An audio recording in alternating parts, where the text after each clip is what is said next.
Subscribe to Love, Lies, and Cheating. Now, let me tell you a story. Brookside City never truly slept. Even after midnight, its streets hummed with life, headlights streaking past glass buildings, shadows stretching and shrinking under street lamps.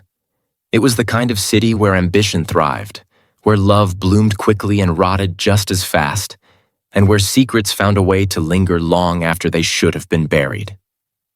Elena Reyes stood alone in her apartment, barefoot on cool hardwood floors, staring at the city through floor-to-ceiling windows. Her reflection stared back at her in the glass. Composed, elegant, successful. On the surface, she was exactly where she was supposed to be. A rising interior designer. Engaged to a man everyone admired. Living a life people envied. But beneath that polished exterior, her chest felt tight, her breath shallow. Her phone vibrated softly on the kitchen counter. Unknown number. The message was short. Too short. We need to talk. Tonight. Pier 9. 10 p.m. Elena didn't need to ask who it was from. Her fingers hovered over the screen, trembling slightly. She had spent years convincing herself that part of her life was over. Sealed away, locked behind careful choices and even more careful lies. And yet here it was, resurfacing with a single buzz of her phone. She turned the device face down and pressed her palms to the counter, steadying herself. The city lights blurred as her eyes filled, but she blinked the tears away. She had learned how to survive long before she learned how to trust. Across town, Damien Cole basked in attention. His restaurant buzzed with energy, laughter, clinking glasses, low music humming beneath conversation. He moved effortlessly between tables, greeting regulars by name, charming new guests with practiced ease. To the outside world, Damien was magnetic, successful, devoted. And yet, even as he smiled, his eyes flicked toward the far corner of the room. Julian Hart sat alone, untouched drink in front of him, watching. Damien felt the shift in the room the moment Julian arrived. Not because anyone else noticed, but because Julian had a way of commanding space without saying a word. Their eyes met briefly, and Damien's smile tightened just enough to betray his unease. He excused himself and approached the table, lowering his voice. Julian's lips curved into something that wasn't quite a smile. "You're early," Damien said. "I was nearby," Julian replied smoothly. "Thought I'd check on my investment." Damien stiffened. Julian wasn't just an investor. He was a reminder of choices made in desperation, of deals sealed behind closed doors, of lines crossed that couldn't be uncrossed. Julian's gaze drifted across the restaurant before settling back on Damien. "She's talented," he added casually. Damien swallowed. "Elena?" Julian lifted his glass.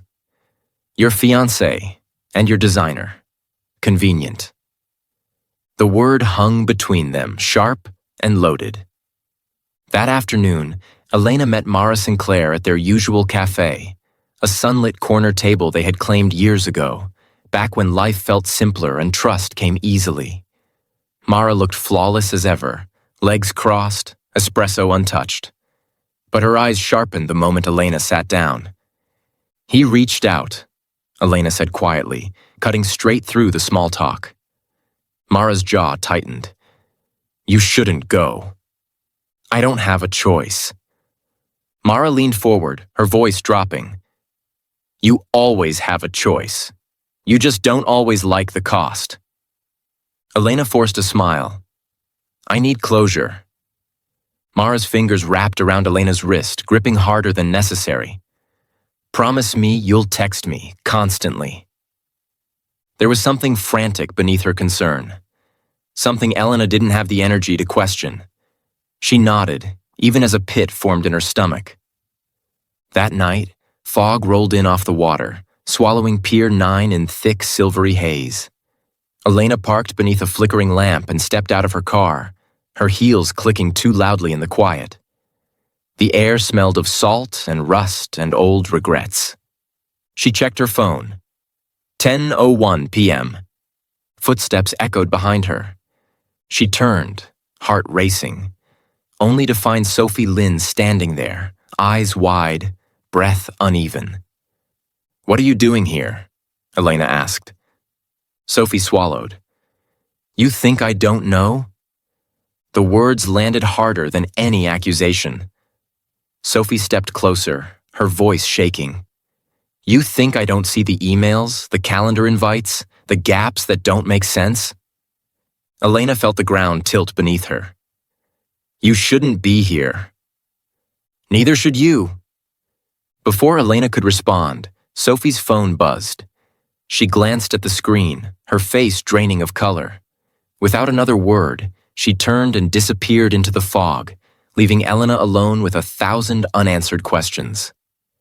Across the city, Mara paced her apartment, phone clutched tightly in her hand. Photos lined her fridge, moments frozen in time. Smiles, vacations, celebrations. One photo had been torn cleanly in half, Elena's side missing. A text came through. "He's involved with Damien." Mara's breath caught. Her carefully constructed comm cracked, revealing something darker beneath. She sank onto the couch, staring at the wall as memories she had fought to suppress clawed their way back. Back at the restaurant, Damien and Julian sat alone in a private room, the noise of the dining area muted behind heavy doors. A bottle of wine sat open between them, untouched. "You took a risk," Julian said quietly, "bringing her into your business." Damien bristled. "She's good at what she does." Julian leaned back. "That's not the only reason, is it?" Silence stretched between them, thick and dangerous. Damien looked away, jaw clenched. Some truths were too volatile to speak aloud. Near midnight, Elena returned to her car, hands shaking as she unlocked the door. Her phone rang the moment she sat down. "Mara."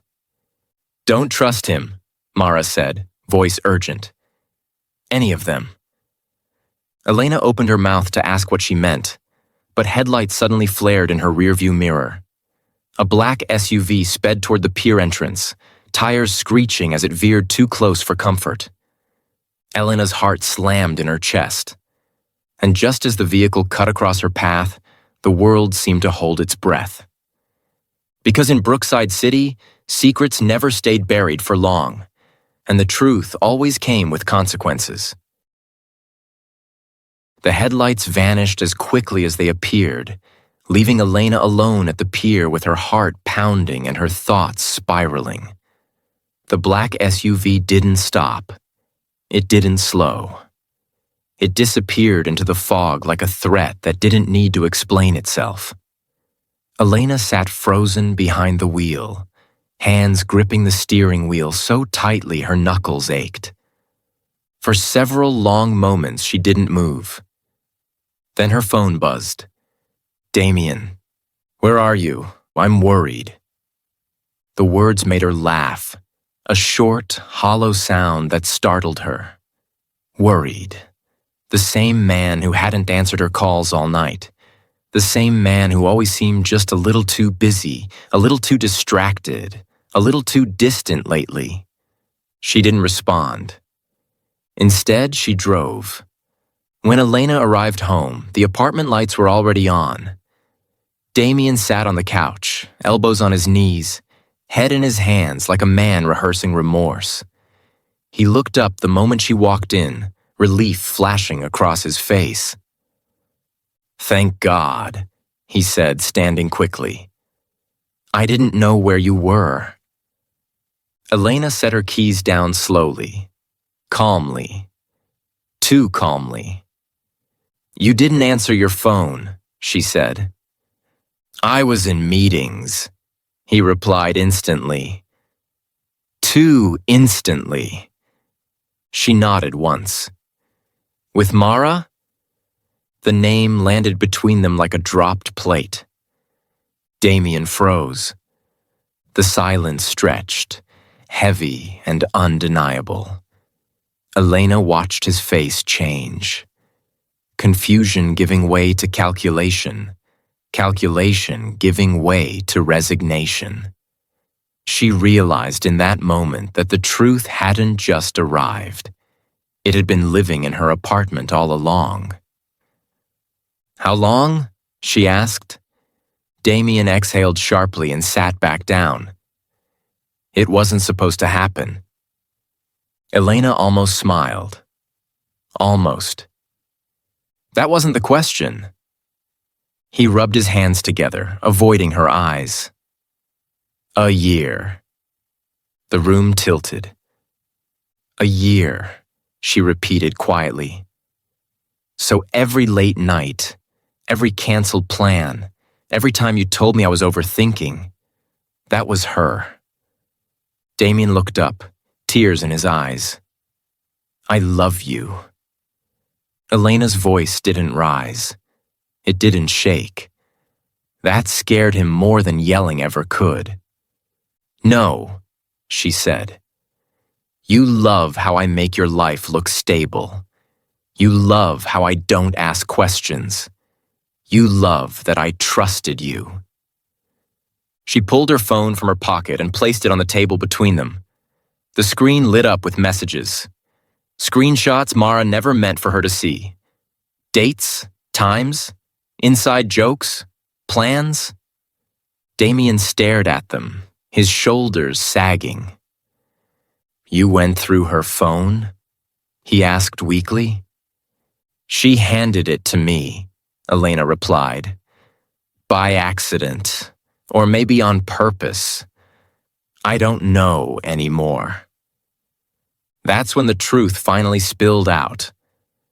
Mara had been jealous from the beginning. Of Elena's confidence, her career, her relationship. It started as venting, complaints about feeling invisible in her own life. Damien listened. Damien sympathized.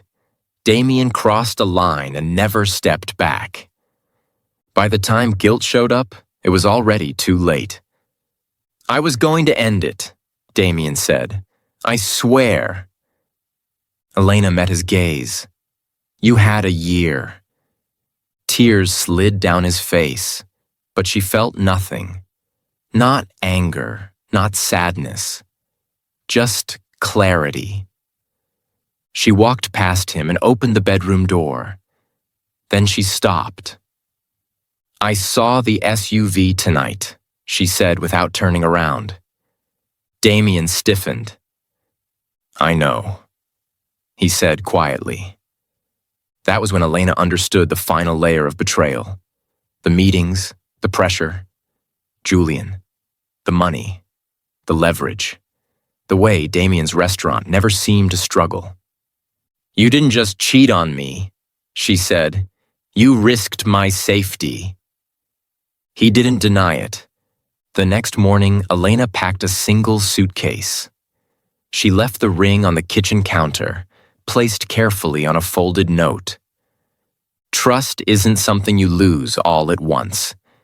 You gave it away piece by piece. Mara texted her dozens of times. Apologies, explanations, long paragraphs about confusion and love and mistakes. Elena didn't respond. Instead, she blocked both of them. Weeks later, Elena ran into Sophie at a cafe across town. Sophie hesitated before sitting down, her eyes filled with sympathy. "I knew something was wrong," Sophie admitted. "I just didn't know how bad." Elena smiled, genuinely this time. Sometimes knowing is enough. Damien's restaurant closed within 3 months. Investors pulled out. Julian disappeared. Mara moved cities. Damien tried calling Elena one last time from a new number. She never answered. Because some shadows only exist as long as you let them follow you. And some secrets, once revealed, burn everything they touch. Don't forget to subscribe to Love, Lies, and Cheating. Until we meet again.